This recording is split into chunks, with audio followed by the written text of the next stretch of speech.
जपे ही जग जान वाल्मीकि भय ब्रह्म समान। यह क्या है? यह शब्द का प्रभाव है। अपनी जिंदगी से इस शब्द को जोड़िए। प्रातः आप जागते हैं, इतनी बढ़िया कैसेट लगाइए, कान में पहला शब्द भगवान का, आंख के सामने पहली छवि भगवान की है। जिह्वा सबसे पहले भगवत नाम उच्चारण करे। संतों को क्यों पूजा जाता है? क्योंकि वह शब्द के पुजारी हैं।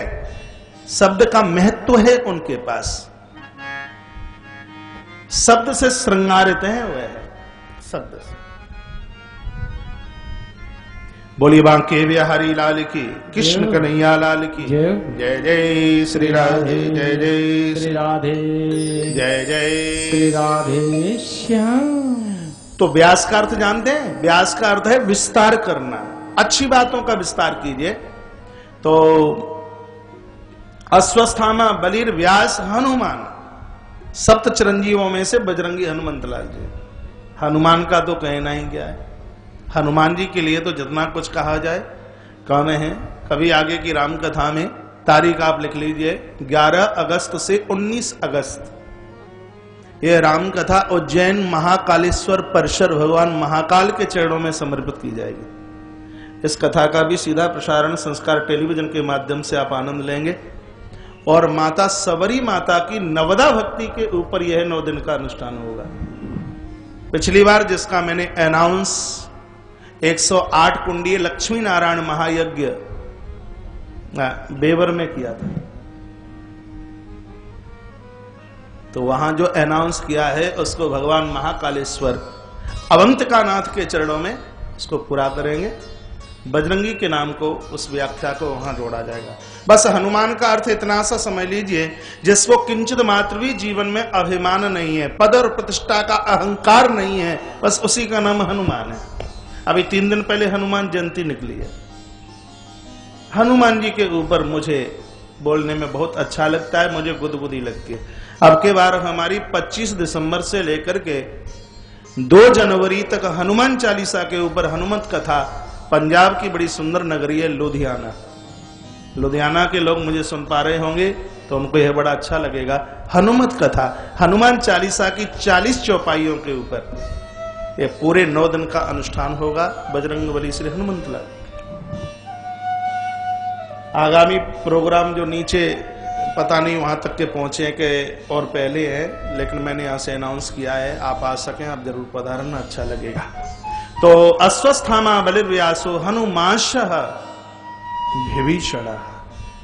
विभीषण का भी नाम सप्त चिरंजीवों में आता है, क्योंकि भक्ति का पता बताया हनुमान ने। भक्ति का पता है, जो भक्ति का पता लगाए हैं, पता बताए, उसकी कभी मौत थोड़ी होती है, उसकी मृत्यु थोड़ी होती है। हनुमांश विभीषण कृपा परशुराम। परशुराम जी की तो बात अभी सुन ही रहे थे आप। सप्तेता चिरंजीवनः, 7 चिरंजीवों में नाम आता है। परशुराम जी को आशीर्वाद माता भगवती जगदम्बा ने दिया, और उसी समय उस ब्राह्मण में से स्वयं भगवान नारायण हरि प्रकट हो गए और कहा, माता साम वेद में तेरे इस पुत्र का नाम एक दंत है। यदि यह दांत आज नहीं टूटता होता तो इनको कोई एक दंत कैसे कहता, इसलिए इनका नाम यहां एक दंत पड़ा। दूसरे शब्दों में, जिस समय यह महाभारत का लेखन कर रहे थे, उस समय भी इन्होंने अपना एक दांत तोड़ करके उस दांत के द्वारा महाभारत की रचना की है गणेश जी महाराज ने। यह भी कथा पुराण के अंतर्गत मिलती है, आज ही आप आगे सुनोगे। बोली एक दंत भगवान की जय। तो ध्यान रहेगा भगवान गणपति का नाम एक दंत कैसे पड़ा है। अभी तो इन 8 नामों की ही व्याख्या हो रही है। पहला नाम था गणेशम, दूसरा एक दंतम चाह, तीसरा नाम है हे रंभ। आप लिख ही रहे हैं तो इस शब्द का अर्थ लिख लीजिए। क्या हे रंभ, हे का अर्थ होता है बालक और रंभ का अर्थ होता है पालक। ये सीधे तो आप पढ़ ही लोगे, लेकिन उसके अंदर जो छिपा हुआ है वह समझने की आवश्यकता है।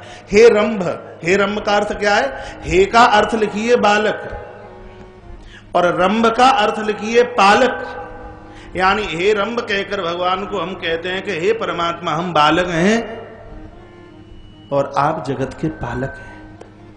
हम सेवक हैं आप स्वामी हैं, मैं भक्त, आप भगवान हैं। इस शब्द में पूरी पूरी पूरी दीनता का वर्णन है, परमात्मा की दयालुता का वर्णन है, पूरी करुणा का वर्णन है। हे रंभ, ये जितने भी स्तुति प्रकरण बने हैं, चाहे वह मानस का रुद्राष्टक हो, चाहे भागवत का गोपी गीत हो, गजेंद्र मोक्ष हो, और यह जितनी भी स्तुतियां हैं, ये सब हे रंभ में से प्रकट हुई हैं। हे का अर्थ महाराज भक्त और भगवान, हे का अर्थ है स्वामी सेवक, हे का अर्थ है बालक और पालक, यानी हम बालक हैं और आप इस जगत को पालने वाले हैं, पूरी सृष्टि के आप पालक हैं। हे रंभ की व्याख्या बहुत शॉर्ट में, बहुत संक्षेप में बता रहा हूं, ज्यादा विस्तार होगा तो समय बहुत कम पड़ जाएगा। आगे का शब्द है विघ्न नायकः, जो विघ्नों को समाप्त करने वाले हैं उनका नाम है विघ्न नायक। ये रूठ जाएं तो सब गड़बड़, और ये खुश हो गए और यह प्रसन्न हो गए, ये प्रसन्न हो गए तो सब बढ़िया ही बढ़िया है। जिस समय पार्वती का विवाह, मां गौरा का विवाह मंडपम के नीचे हो रहा था, तो मैया जगदम्बा शंकर जी को इशारा कर रही थी कि गणेश जी को जरूर पूज लेना। भोलेनाथ ने कहा क्यों? कि इसलिए क्योंकि जब सती बन करके मैं आई तब आपने गजानंद की पूजा नहीं की, जल करके राख होना पड़ा। गृहस्थ जीवन में इतना बड़ा विघ्न आया, भोलेनाथ अब के द्वारा से गलती मत दोहरा देना। तो भगवान गणपति खुश हो जाएं तो वहां तो फिर कहना ही कहना क्या है। जो विघ्नों को दूर करने वाले हैं उनका नाम है विघ्न विनायक, विघ्नों को समाप्त करने वाला सम्राट, विघ्नों को दूर करने वाला नायक, उनका नाम है विघ्न विनायक। यह नाम आप नित्य लेते रहें, आपके कार्य में कभी बाधा आ ही नहीं सकती। यह बिल्कुल पक्की बात है, गारंटी के साथ। यह नाम ही ऐसा है। एक छोटी सी कथा इस पुराण की मैं आपको सुनाई दूं। कथा तो आगे आएगी लेकिन मेरा मन नहीं कर रहा, मैं पहले ही आपको सुनाई देता हूं। जिस समय भगवान श्री कृष्ण की बारात जा रही थी कुंडनपुर, अब भागवत में तो विवाह ऐसे हो गया भगवान श्री कृष्ण का कि अब तो रुक्मिणी को उठाकर रथ में बिठाकर, आपने कई बार सुन रखा है, द्वारका आए और मंडपम के नीचे चाई माई मही की माई विवाह हो गया।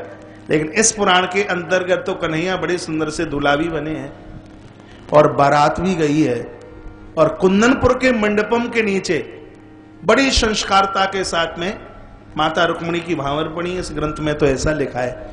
लेकिन जब भगवान की बारात की तैयारी हो रही थी तो सब देवता आए बारात में जाने के लिए, सब आए हैं। वेदाता ब्रह्मा भी आए, देवराज इंद्र आए हैं, यमराज धर्मराज आए, देवशी नारद भी चल करके आए हैं।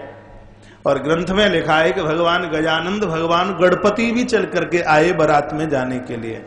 वो गणपति न होवे तो वह फिर बारात ही कैसी है। सबसे पहला पत्र, निमंत्रण पत्र भगवान गजानंद, भगवान गणपति भगवान को सबसे पहले न्योता दिया जाता है। आगे मैं सुनाऊंगा 21 विनायकों का, 21 गणपतियों का। जैसे शंकर जी की 12 पीठ है, 12 ज्योतिर्लिंग, ऐसे 2.5 पीठ के साथ साथ में विशेष 21 गणपतियों का वर्णन किया है। आज नहीं तो कल मैं आपको सुना दूंगा। उसमें एक विवाह विनायक भी हैं जिनके बच्चों का शीघ्रता से जल्दी से विवाह नहीं होता। तो ऐसा बताते हैं कि महाराष्ट्र की धरती पर यह गणेश जी है, इनका बंधन, इनका पूजन किया जाए।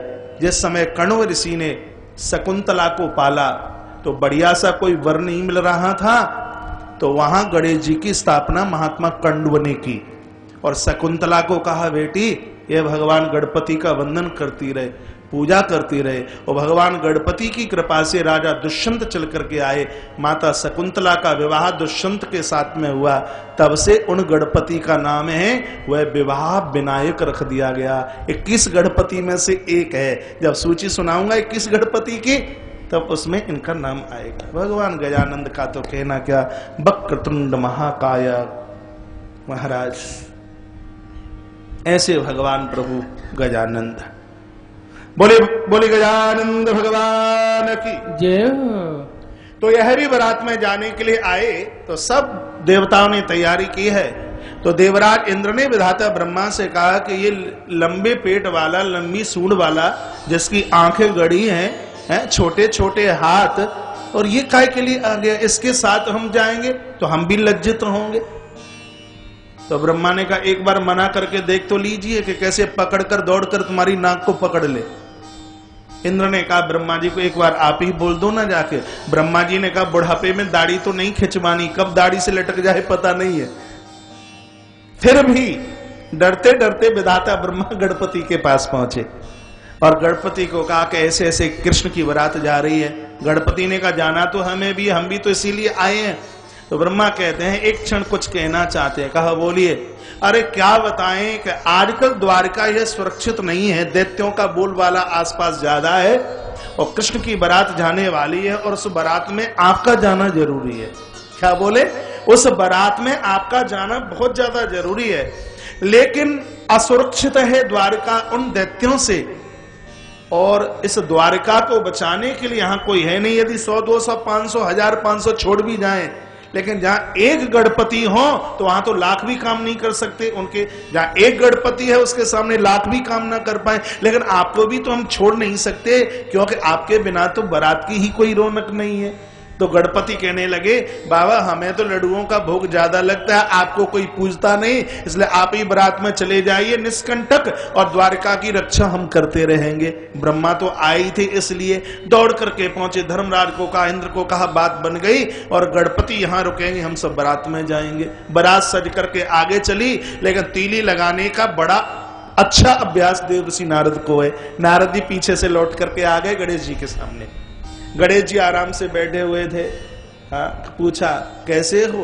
कैसे ऐसे द्वारका की रक्षा में बैठे हैं, बारात में नहीं गए? कहा नहीं, तो ऐसी ऐसी बात। तब कहा ब्रह्मा को अपनी सुंदरता का इतना अभिमान, यह बोलते हैं कि मटके जैसा पेट और जानबूझ करके तुम्हें छोड़ करके गए। गणपति ने कहा अच्छा ऐसी बात है, तो महाराज लगाई आवाज और अपनी बटालियन का आह्वान किया। सो करोड़ों करोड़ों चूहे महाराज क्षणों में चल करके आ गए। इनकी सवारी चूहा वंदन किया, प्रणाम किया। कहा सरकार बताइए क्या करना है? जहां से कृष्ण की बारात जा रही है जमीन को खोद कर तैयार कर दीजिए। सो पूरी बटालियन चली तो धरती को पोला कर दिया खोद खोद करके। तो जैसे ही आगे है चले धड़ाम से, रथ नीचे, घोड़े नीचे, पैदल वाले सब अंदर। तो ब्रह्मा ने कहा ये क्या हुआ? देवर्षि नारद वहां भी थे। नारद ने कहा कि जिस लंबे पेट वाले को छोड़ करके आए हो, ये सब करामात उसी की है। ओहो, तब भूल समझ में आई है। देवर्षि नारद ने बाहर निकाला, विधाता ब्रह्मा गए, गणपति के चरणों में वंदन किया, प्रणाम किया। हे गजानंद, भूल हमें हमारी समझ में आ गई, आपकी कृपा ही नहीं तो विवाह फिर कौन का किसका? माफ कर दीजिए, क्षमा कर दीजिए। कहा गणपति ने अच्छा लड्डू खाने का ज्यादा मन था तो खा के आ जाइए ना। कहा बाबा गलती हो गई, माफ कर दीजिए, क्षमा कर दीजिए। फिर आह्वान किया, पूरी मंडली आई चूहों की। कह दिया जहां से मिट्टी उठाई है बेसमेंट खोद के तैयार किया, वहां छत ढालकर तैयार कर दीजिए। फिर चली फोर्स, पूरी फौज बिल्कुल बराबर का कर दिया गया है। जब गणपति का आह्वान किया गया तब भगवान कन्हैया की, भगवान कृष्ण की बारात गई है और यह विवाह हुआ। महाराज जिनकी कृपा के द्वारा विघ्न दूर होते हैं उनका अगला नाम है विघ्न विनायक। क्या नाम है? विघ्न विनायक। आप बढ़िया काम करने के लिए जा रहे हैं, इनका नाम लेना कभी भूलना मत। किसी भी देवी देवता के आप भक्त क्यों न हो, पूजा का आरंभ ही इन्हीं से होता है। यह नहीं है तो कुछ भी नहीं है, और ये है तो सब कुछ है। अगला नाम क्या है? लंबोदरम। लंबोदरम शूर्पकर्णम गजवक्त्रम गुहाग्रज। अब क्या करूं, अभी तो व्याख्या पहले ही श्लोक की चल रही है। लंबोदरम, लंबोदर का अर्थ होता है लंबवम उदरम यश सह लंबोदर, जिसका पेट लंबा है उसे लंबोदर कहते हैं। गणपति लंबोदर कैसे बन गए? दो वाक्यों में इस बात को भी सुन लीजिए। एक बार महात्मा दुर्वासा जी चल करके आए और दुर्वासा जी ने लाकर के लड्डू भोलेनाथ के हाथ में दिया और भोलेनाथ ने वही लड्डू बांटकर अपने दोनों बेटों को दे दिया। तो गणपति तो खा गए। कार्तिकेय जी ने कहा कि स्नान करके संध्या करके और बाद में यह लड्डू मैं खाऊंगा। तो वह तो श्रीमान जी स्नान करने के लिए चले गए कार्तिकेय जी। इतने में गजानंद को मौका मिला और महाराज ये तो उसको कार्तिकेय जी महाराज के भाग को भी ये चटका गए। आके जब प्रसाद नहीं मिला तो श्री कार्तिकेय जी महाराज ने आके भगवान भोलेनाथ को कहा कि यह गणपति अपना भी खा गया और मेरा भाग भी खा गया। तो भगवान शंकर ने कहा कि जा, मेरा श्राप है कि तूने कार्तिकेय का भाग खाया है, अब से तू लंबे पेट वाला हो जाए, तेरा कभी पेट भरेगा ही नहीं। लोग कहीं किसी कथा में किसी ने मुझे प्रश्न किया, महाराज गणपति का इतने लड्डुओं का भोग लगता है, इतना भोग लगता है, क्या इनको कभी अपच नहीं होती है? खाते खाते कभी इनको कोई परेशानी नहीं होती?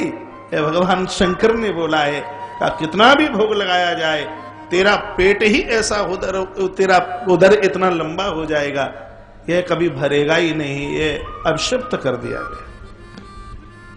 एक तो लंबोदर का यह भाव है और एक लंबोदर का यह भाव है, भगवान गणपति को किसी ने पूछा कि आपका पेट कैसे निकल गया, तो यह जवाब देते हैं कि नारायण देवता मेरे परम पुजारी है, मेरे परम भक्त हैं। जैसे आपके सामने थाली आती है तो आप भी तो किसी का भोग लगा करके खाते हो, तो उसी प्रकार से जब जब ये आपकी थाली आपके इष्ट राम या कृष्ण के सामने जाती है तो यह देवता भी भोग लगाते हैं। पहले किसका?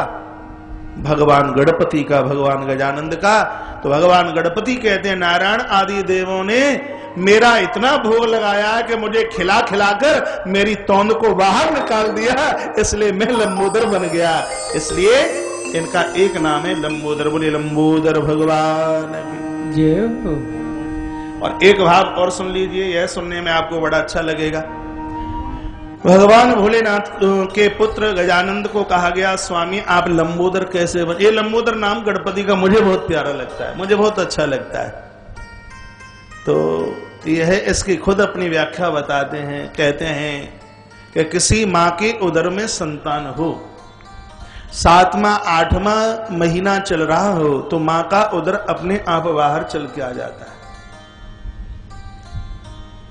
मेरी बात को गंभीरता से सुनेंगे। अपने आप पता लगता है कि मां के उदर में कोई संतान है। तो भगवान गजानंद गणपति कहना चाहते कि उदर में एक संतान है, मां का पेट बाहर दिखाई देता है, बाहर निकल करके आता है, तो मेरे उदर में तो करोड़ों करोड़ों ब्रह्मांड विराजते हैं, मेरा उदर बाहर चल के आ गया तो कौन सा गुनाह हो गया? भगवान गणपति कहते हैं कि मेरे हृदय में मेरे भक्त हैं और ऐसे हैं जैसे लोभी के हृदय में धन है, लोभी के हृदय में धन। भगवान का यह व्याख्यान, ठाकुर जी की है दयालुता कृपालुता, मुझे इतनी बढ़िया लगती है। इतना कीजिए, इतना कीजिए, इतना कीजिए कि हम भगवान के बगल में नहीं, हम भगवान के हृदय में जाके अपना स्थान प्राप्त कर लें। आइए, मानस की बड़ी सुंदर सी चौपाई है, अच्छा लगेगा ये आपको गुनगुनाने में। जैसे लोभी के हृदय में धन वास करता है, उसी प्रकार से भगवान के हृदय में भगवान के भक्त वास करते हैं।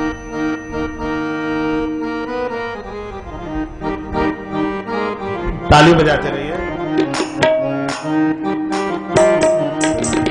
अस सज्जन मम और बस के, अस सज्जन मम और बस के, अस सज्जन मम और बस के, अस सज्जन मम और बस के, लोभी हृदय बसहु तन जैसे, लोभी हृदय बसहु धन जैसे, अस सज्जन मम और बस के, अस सज्जन मम और बस के, अस सज्जन मम और बस के, अस सज्जन मम और बस के। आनंद भगवान की। रामचरितमानस सुंदरकांड दोहा नंबर 49 के नीचे की चौपाई है। अस सज्जन मम और बस कैसे, लोभी हृदय वसु धनु जैसे। भगवान गजानंद के हृदय में करोड़ों करोड़ों ब्रह्मांड वास करते हैं। इसलिए इनको एक नाम से जाना जाता है लंबोदर स्वामी। लंबमम उदरम यस्य सहा लंबोदर, इसलिए नाम हुआ लंबोदर। अगला इनका नाम है सूर्पकर्ण। सूप जैसे जिनके कान हैं, सूर्पकर्ण, जिनके कान सूप जैसे। आप भी अपने कान सूप जैसे बना लीजिए। सूप की विशेषता क्या है? सार सार को गए रहे, थोता दे ही उड़ाए। इसकी विशेषता यह है कि कूड़े करकट को, फालतू को बाहर निकाल देता है और बढ़िया बढ़िया बढ़िया बढ़िया पास में रख लेता है। हर चौराहे पर हमें सिखाने वाले खड़े हैं, लेकिन हम तो दोष देखते हैं। हमारी वृत्ति ही दोष वृत्ति बन गई है।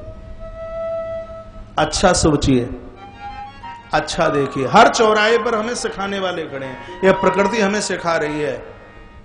रेवा के तट पर आप बसे हैं, मां आपको सिखा रही है, किलकिल करती हुई दौड़ती हुई जा रही है। इसको पूछा जाए कि मां तू कब तक दौड़ेगी? बोलती है जब तक समुद्र के पास तक न पहुंच जाऊं तब तक दौड़ती ही रहूंगी। रेवा को अपनी तरह मान लीजिए, समुद्र को भगवान मान लीजिए। जैसे माता रेवा की दौड़ समुद्र तक है, उसी प्रकार से हमारी और आपकी दौड़ भी परमात्मा के चरणों तक होनी ही चाहिए। जब तक वह चरण ना मिल जाए तब तक हम शांति से बैठेंगे, तब तक हम विश्राम से ना बैठे। जब तक भक्ति और भगवान न मिले तब तक शांति का है।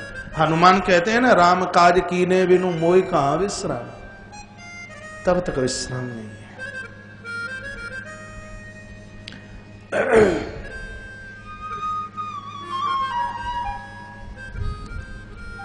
सूर्पकर्ण का अर्थ है हाथी जैसे कान। इसका मतलब है अच्छा ग्रहण कीजिए।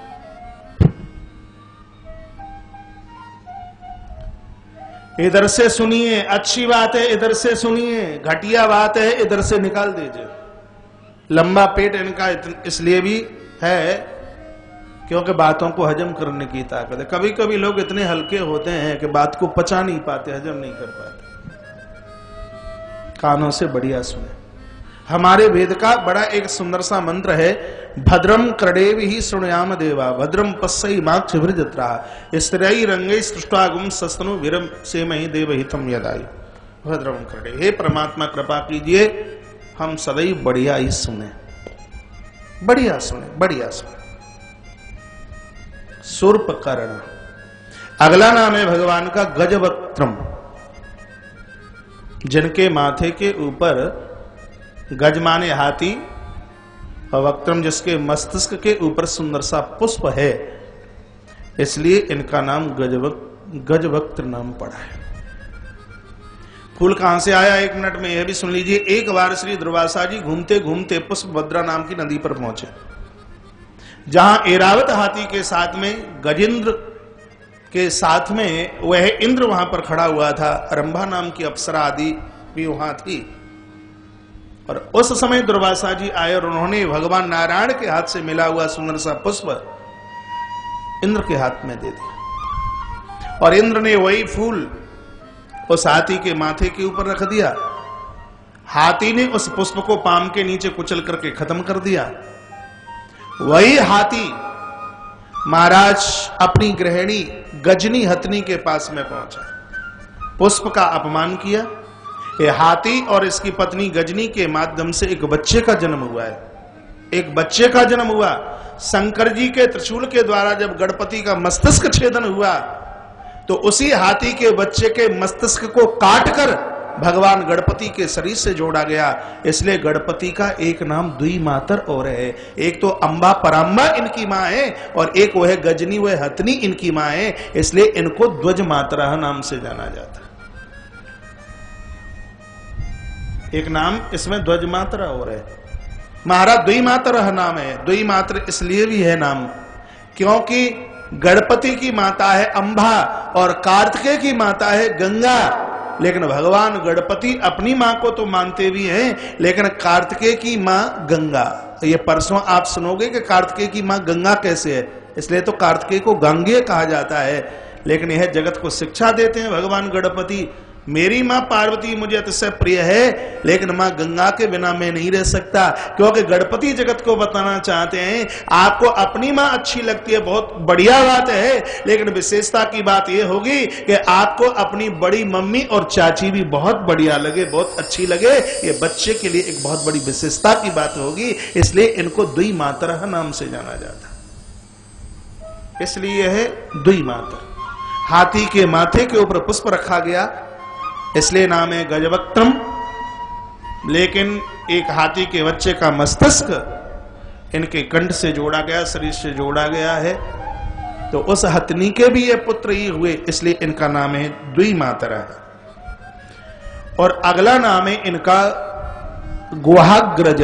गुह्य नाम कार्तिकेय का, और अग्रज माने बड़ा, जो कार्तिकेय के बड़े भाई हैं, इसलिए भी इनका नाम गुहाग्रज। तो यह 8 नाम नित्य भगवान गणपति के लीजिए। बड़े यह दिव्य नाम है, पावन नाम है महाराज, पवित्र नाम है। गणेश एकदंतम चाहीरम विघ्ननायकम लंबोदरम सर्पकर्णम गजवक्त्रम गुहाग्रज। बोली लंबोदर भगवान की जय हो, गजानंद भगवान की जय हो, जय जय जय जय श्री राधे, जय जय। श्री राधे श्याम। सूत सावधान करते हैं स्वर्ण ऋषियों को कि भगवान वेद व्यास जी ने भी भगवान गणपति की आराधना की। पूछा गया कि इन्होंने गणपति की आराधना कब की और कहां की, यह बता दीजिए। तो यह नैमिषारण्य की धरती पर बड़ी पवित्र कथा सुनाई जा रही है। का बात उस समय की है जिस समय स्मृतियां बना करके तैयार की भगवान वेद व्यास जी ने, शांति नहीं मिली, पुराण बना करके तैयार किए। और इतना ही नहीं, 6 शास्त्रों का भी सृजन भगवान वेद व्यास जी के हाथों से हुआ। भगवान वेद व्यास जी ने यह रचना की। उसके तत्पश्चात आज बद्रिकाखंड में, हिमालय में बैठे बैठे यह विचार करने लगे, मैं दुनिया को कोई ऐसी औषधि दूं, ऐसी गाथा दूं, ऐसा चरित्र दूं जिससे लोगों को शांति मिले। महाभारत बनाने की इच्छा जाहिर हुई है, लेकिन बैठे बैठे मन में बस विचार ही कर रहे थे कि लेखनी का कार्य कौन करे। उसी समय विधाता ब्रह्मा का आह्वान किया। विधाता ब्रह्मा आज नर नारायण पर्वत के मध्य में आकर के प्रकट हो गए हैं। भगवान वेद व्यास जी ने स्तुति की है, वंदन किया है, प्रणाम किया है। विधाता ब्रह्मा ने कहा, बोलिए आप क्या चाहते हैं। भगवान वेद व्यास जी बोले विधाता ब्रह्मा से कि मैं महाभारत की रचना करना चाहता हूं। उसके लिए मुझे एक सुंदर लेखनी वाला, आलस्य प्रमाद से रहित ऐसा मुझे कोई महापुरुष चाहिए। तब विधाता ब्रह्मा ने कहा, इसके लिए आप एक दंत लंबोदर भगवान गजानंद का आह्वान कीजिए। भगवान गणपति से सुंदर और लेखनी किसकी हो सकती है। महाराज स्तवन किया गया, स्तुति की गई है, बड़े लंबे श्लोकों में यहां स्तुति की गई। पुराण में उसका नाम है, और यहां भगवान गणपति के 108 नामों का उच्चारण स्वयं विधाता ब्रह्मा के कहने से वेद व्यास जी ने अपनी जिह्वा से उच्चारण किया है। बड़भागी होंगे वह लोग जिनको भगवान गणपति के 108 नाम कंठस्थ हों। 108 नाम से दुर्वा भगवान गणपति के ऊपर चढ़ाएं। ग्रंथ में लिखा हुआ है कि परदेश में गई ही दौलत वापस आ जाए। आपको पता है कि जगत में सबसे बड़ा दुख क्या है? दरिद्रता। दरिद्रता के समान दुख नहीं है। तो आप यह भी बता सकते हैं कि जगत में सबसे बड़ा सुख क्या है? मैं इस पुराण से बोल रहा हूं। जगत में सबसे बड़ा सुख क्या है? महल मिल जाना? नहीं।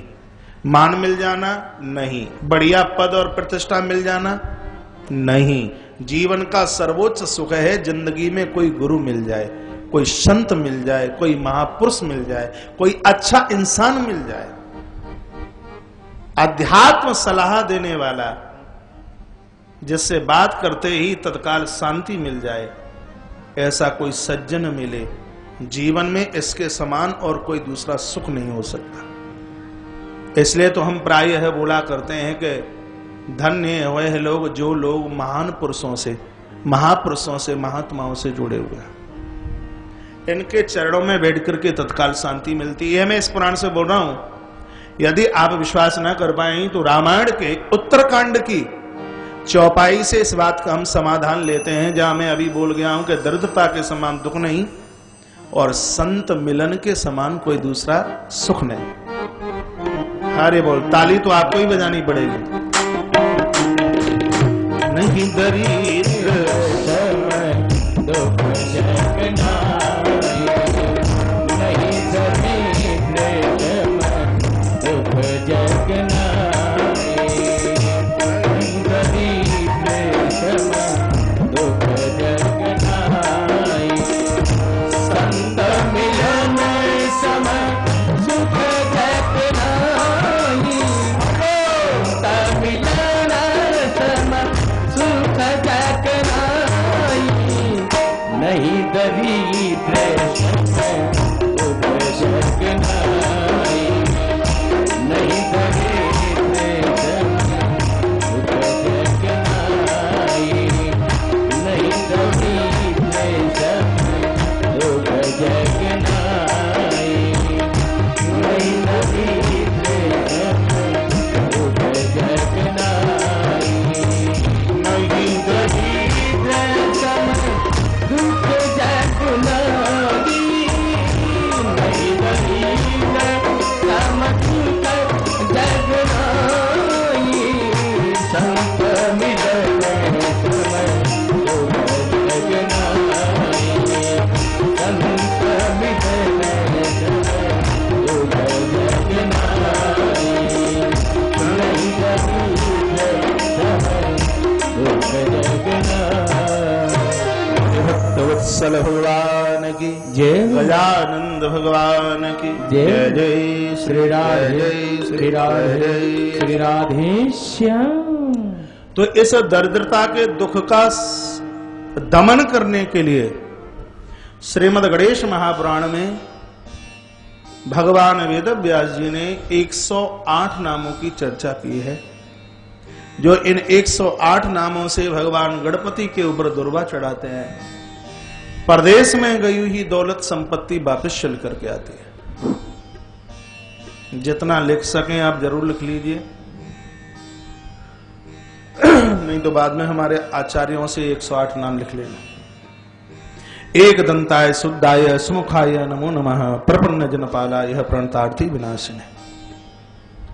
जगत की विपन्नता को समाप्त करने में और संपन्नता देने में जिनका एक बहुत बड़ा हाथ है, ऐसे भगवान गणपति को हम वंदन प्रणाम करते हैं। अब मैं तो यहां से 108 नाम का उच्चारण करूंगा, यदि 108 नाम यहां से न लूं तो गणेश महापुराण के साथ एक बहुत बड़ा अन्याय हो जाएगा।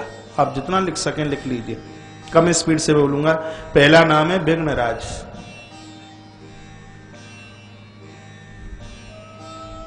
माइक लीजिए।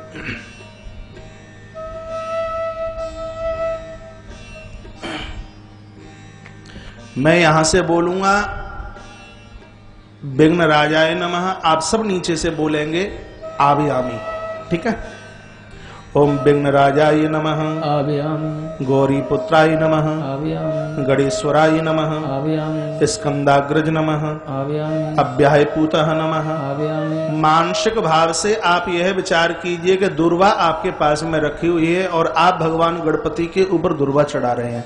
ये 2-2.5 मिनट में हमें गणपति के ऊपर दुर्वार्चन पूरा करना है। मैं यहां से नाम लूंगा, आप ऐसा भाव बनाएं कि आप गणपति के ऊपर दुर्वा चढ़ा रहे हैं, और मानसिक भाव से भी आपने ऐसा किया तो उसका पूरा फल महाराज आपको निश्चित रूप से प्राप्त होगा। ओम गणेश्वराय नमः, आवाहयामि। स्कंदाग्रजाय नमः, आवाहयामि। अव्यय पूताय नमः, आवाहयामि। दशाध्यक्षाय नमः। आवाहयामि। एक जन बोलिए। अनिर्गवाक्षताय नमः, आवाहयामि। इंद्रश्री नमः, आवाहयामि। गृद नमः, आवाहयामि। वाणीबलप्रद नमः, आवाहयामि। सर्वसिद्धिप्रद नमः, आवाहयामि। सर्वतनया नमः, आवाहयामि। शिवप्रियाय नमः, आवाहयामि। सर्वात्मकाय नमः, आवाहयामि। सृष्टिकर्तु नमः, आवाहयामि। देवानी कंचित नमः, आवाहयामि। शिव नमः, आवाहयामि। शुद्धै नमः, आवाहयामि। बुद्धिप्रियै नमः, आवाहयामि। शांताई नमः, ब्रह्मचारिणे नमः, गजाननाय नमः, द्वै मात्रय नमः, मुनिरतुल्यै नमः, भक्त विघ्न विनाशाय नमः, एकदंताय नमः, चतुर्बाहु नमः, चतुराय नमः, शक्ति संयुक्तै नमः, लंबोदराय नमः, सूर्यकर्णाय नमः, शूर्पकर्णाय नमः, हेरंबाय नमः, ब्रह्मवित्ताय नमः, कालाय नमः, ग्रहपति नमः, कामिने नमः, सोम सत्याग्नि लोचनाय नमः, पाशांकुश धराई नमः, चंडायै नमः, गुणातीति नमः, निरंजनाय नमः, प्रकलनसाय नमः, स्वयं सिद्धि नमः, सिद्धार्चित पदाम्बुजाय नमः, बीज पूताद्याय नमः, अव्यक्ताय नमः, वरदाय नमः, शाश्वताय नमः, कृतने नमः, बीतभय नमः, गदिनः नमः, चक्रना नमः, इक्षुचापघृत नमः, अभोक्त पलकराय नमः, श्रीशै नमः, श्रीधराय नमः। एक कल में भगवान गणपति का एक नाम ले रहा था, श्रीधर।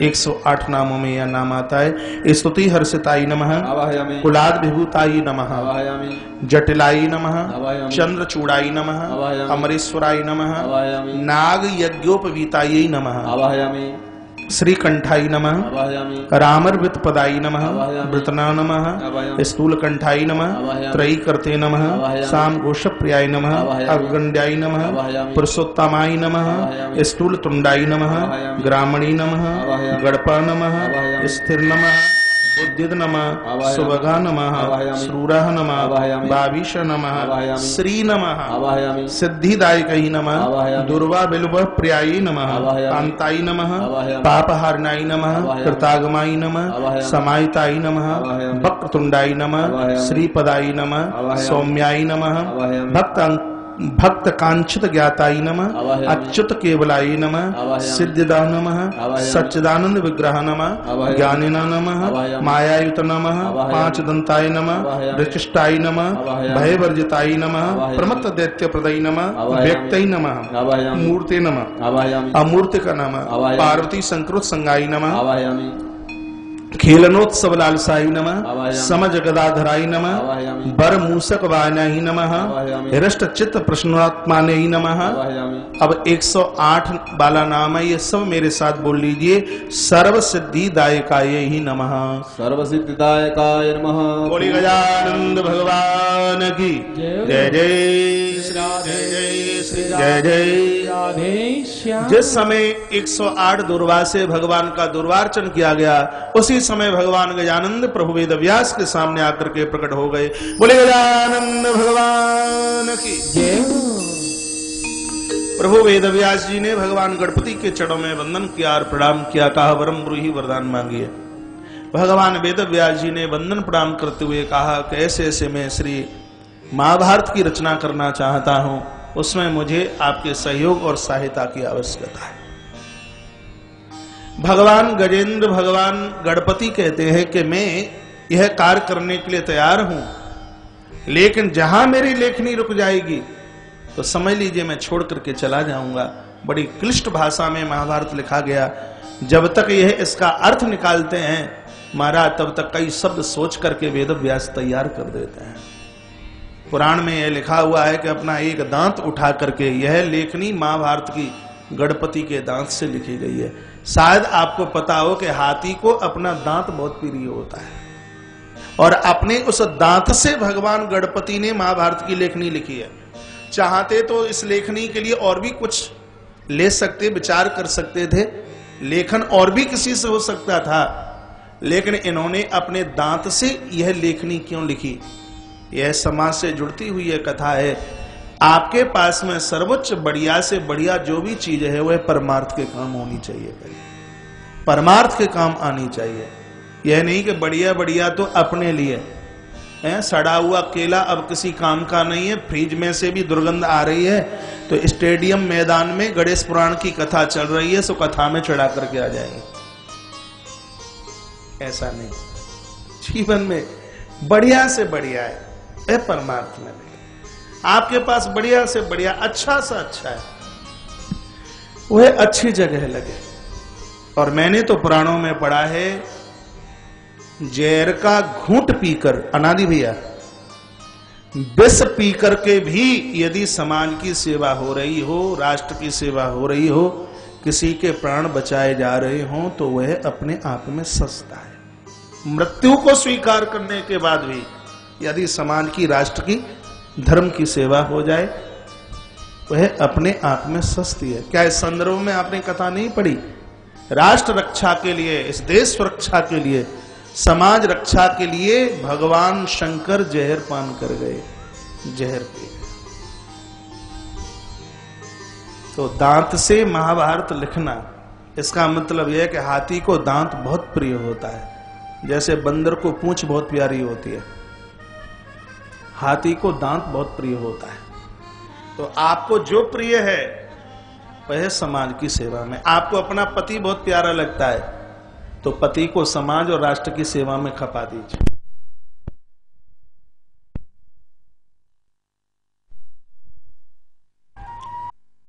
हेलो, आपको अपना बेटा बहुत प्रिय है, अपने पुत्र को समाज की सेवा में, राष्ट्र की सेवा में लगाइए। धन्य है माता जीजाबाई, धन्य है वह माताएं जिन्होंने अपने उदर से सुंदर बच्चों को जन्म दे करके इस राष्ट्र की सेवा में उन बच्चों को खपा दिया।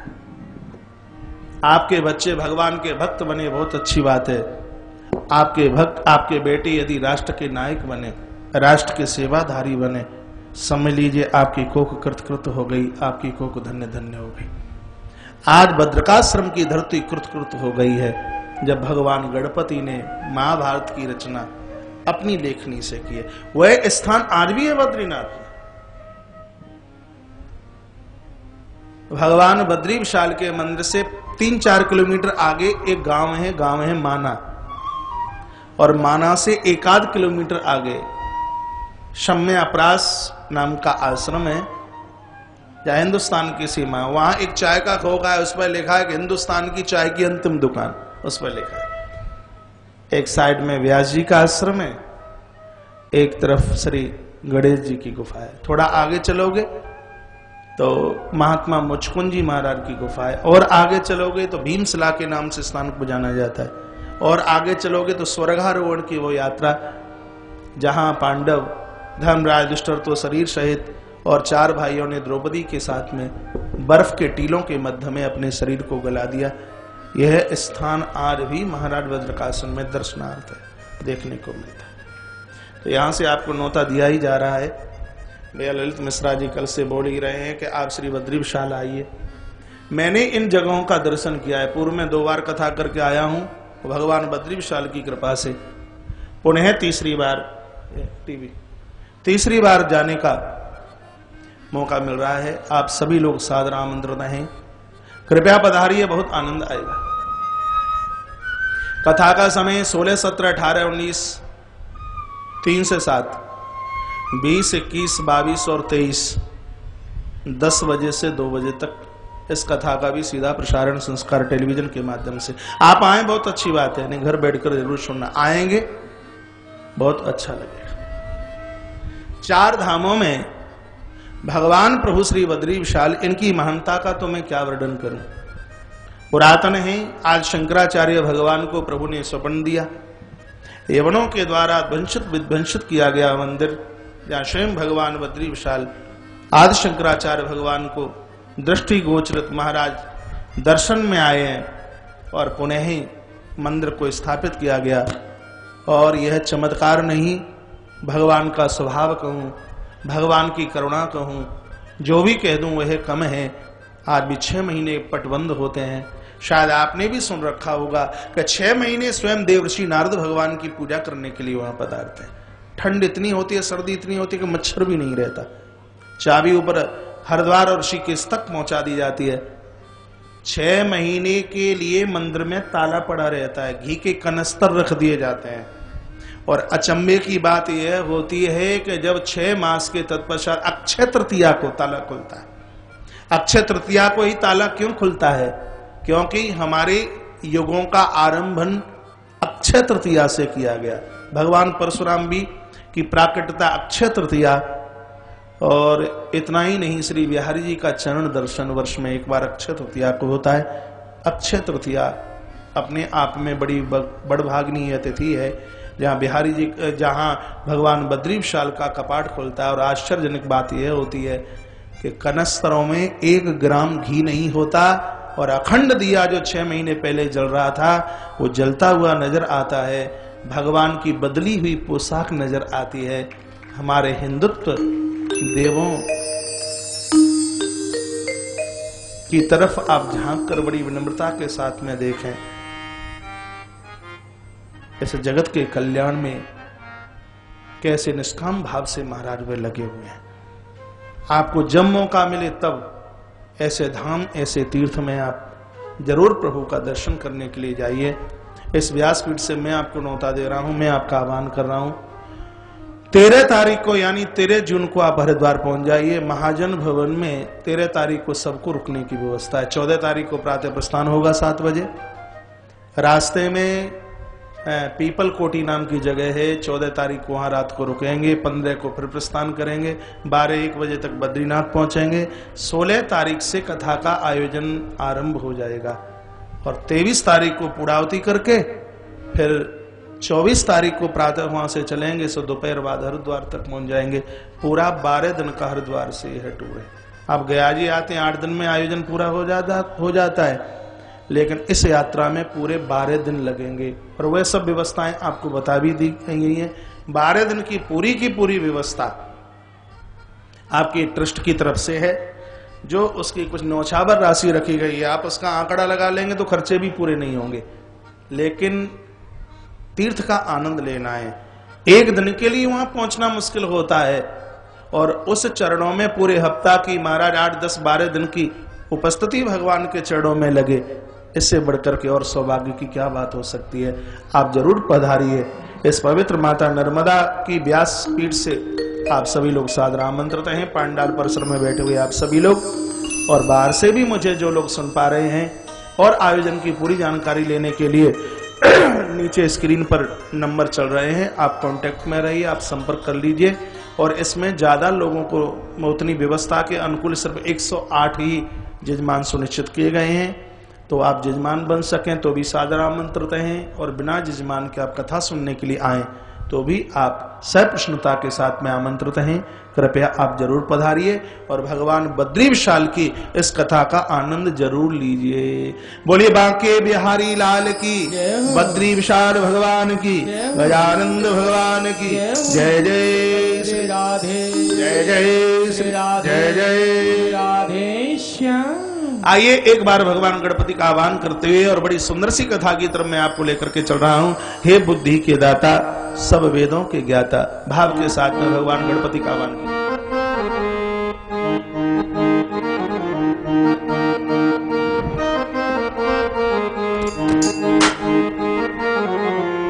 श्री राधे। ताली तो आपको ही बजानी पड़ेगी।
से आप कैसे बैठे हैं?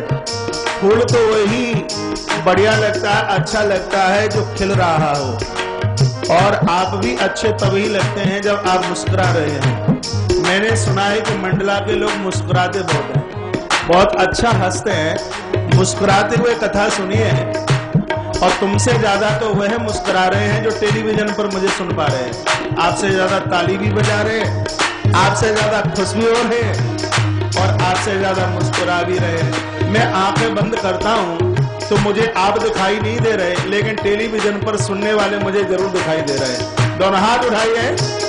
हे बुद्धि के दाता,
बोलिए गजानंद भगवान की जय जय जय श्री राधे श्री राधे जय जय श्री राधे श्याम। भगवान वेद व्यास जी के ऊपर एकाग्र भाव से बैठिए। भगवान गणपति ने बड़ी कृपा का वर्षण किया। भगवान गजानंद को यदि आप एकाग्र भाव से देखेंगे तो देखने में इतना अच्छा लगता है कि शरीर इतना मोटा है, पूरा बिल्कुल हाथी जैसा मस्तिष्क है, लेकिन वाहन में चूहे को स्वीकार किया है। एक अचंभे जैसी बात लगती है कि नहीं? शरीर तो इतना मोटा है, इतना भारी शरीर है, और वाहन के रूप में चूहा। सभी देवताओं को देखिए, इन देवताओं ने पशु और पंछियों को अपने वाहन के रूप में स्वीकार किया। किसी का वाहन सिंह है, किसी का वृषभ है, किसी का हंस है, किसी का वाहन मोर है, और इन श्रीमान जी का वाहन चूहा है। तो इन्होंने पशु और पंछियों को क्यों स्वीकार किया? किसी इंसान को स्वीकार कर लेते। सुना है, पढ़ा है, इंसान अपने धर्म कर्म से अलग हो सकता है, लेकिन हिंदुस्तान का पशु इतना सजग, इतना समझदार है कि वो अपनी इंसानियत को कभी भुला नहीं सकता। कालिदास जी का नाम आप सबने सुना होगा। इन्होंने अपने सुंदर से ग्रंथ में बड़ा सुंदर लिखा है कि एक ब्राह्मण, एक क्षण में इस बात को मैं पूरा करूंगा। कोई ब्राह्मण रास्ते में जा रहा था, सिंह से मुलाकात हुई और उसको देख करके वृक्ष के ऊपर चढ़ गया। वृक्ष के ऊपर कोई रीछ बैठा हुआ है। अब ब्राह्मण सोच रहा है कि नीचे जाता हूं तो सिंह मार डालेगा, और ऊपर जाता हूं तो यह मुझे रीछ समाप्त कर देगा। उस समय उस रीछराज ने कहा कि तुम मेरी देहली पर आए हो, तुम हमारे अतिथि हो, मैं तुम्हारा मान करता हूं, सम्मान करता हूं, आप आराम से आइए, डरिए मत। रीछ ने इस मानव का बड़ा स्वागत, बड़ा सम्मान किया है। नीचे वह सिंह बोला उस रीछ को, देखो यह लोग हमें इतना परेशान करते हैं, यह आज हमारे काबू में है, क्यों नहीं तो इसको ऊपर से धक्का दे देता, मैं इसको खा जाऊंगा, खत्म कर दूंगा, मेरी तेरी दोस्ती होगी और मैं कभी तुझे कुछ नहीं बोलूंगा। रो पड़ा रीछ। रीछ ने कहा, पहले हमने ऐसा कुछ किया कि हम इंसान नहीं, हम जानवर पशु बन करके आए हैं, तो क्या हम फिर दोबारा से गलती दोहराते रहेंगे? भले ही तुम हमें मार डालना, लेकिन यह मैं गलत कार्य करूंगा नहीं। संध्या का सूर्य अस्त हुआ। रीछराज ने उस महामानव को कहा कि देखिए, नींद आ गई तो धड़ाम से दोनों नीचे गिरेंगे, एक एक करके सो लें तो अच्छा है। यह बताइए, पहले तुम सोना चाहते हो या पहले फिर मैं सो जाऊं? तो मानव का खोपड़ा बड़ा चतुर होता है, यह बड़ा चालाक होता है, बोलता है कि पहले मैं सोऊंगा तो मेरी रक्षा कीजिए। तो महाराज यह सो गया। रीछ को नीचे से यह सिंह बोलने लगा, अभी भी कुछ भी नहीं बिगड़ा, इसको धक्का दे दे, मेरी भूख की निवृत्ति हो जाएगी, तुझे इसका पुण्य मिलेगा। रीछ ने कहा, नहीं, ऐसा कभी भी संभव नहीं है। तत्पश्चात वह मानव जागा, रीछ सो गया। तो नीचे से सिंह ने कहा, मैं तुझको कभी कुछ भी नहीं कहूंगा, तू इस रीछ को धक्का दे के नीचे गिरा दे, मेरी भूख की निवृत्ति हो जाएगी।